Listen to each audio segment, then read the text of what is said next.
Bien conduire et se conduire. Tout est cyclique dans la vie, et c'est vrai que nous sommes plutôt habitués à tourner dans le même sens. Nous sommes pilotes de notre vie et devons savoir bien conduire et se conduire. Sur un véhicule, la roue peut tourner en sens inverse, pour reculer et c'est heureux. Imaginez une voiture ou un camion, qui ne roulerait qu'en avant, qui ne pourrait pas faire marche arrière. La conduite serait impossible.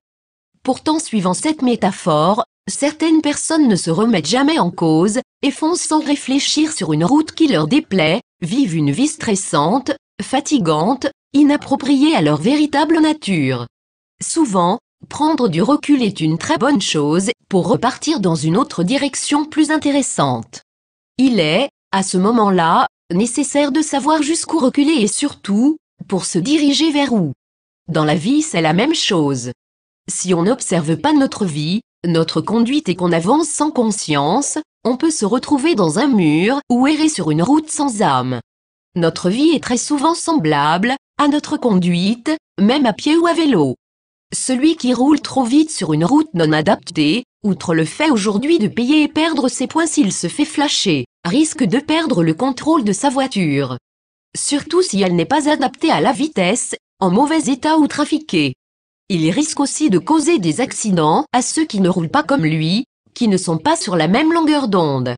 De même, si nous ne prenons pas soin de notre véhicule, notre corps, il peut tomber en panne, ou nous lâcher d'un coup, alors qu'il y avait des signaux d'alarme réguliers comme fatigue, coup, chute, fracture. Un pilote de Formule 1 adapte sa conduite entre une route normale et un circuit.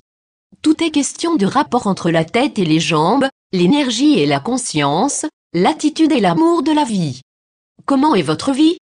Courez-vous toujours après le temps? Prenez-vous du temps pour faire votre check-up?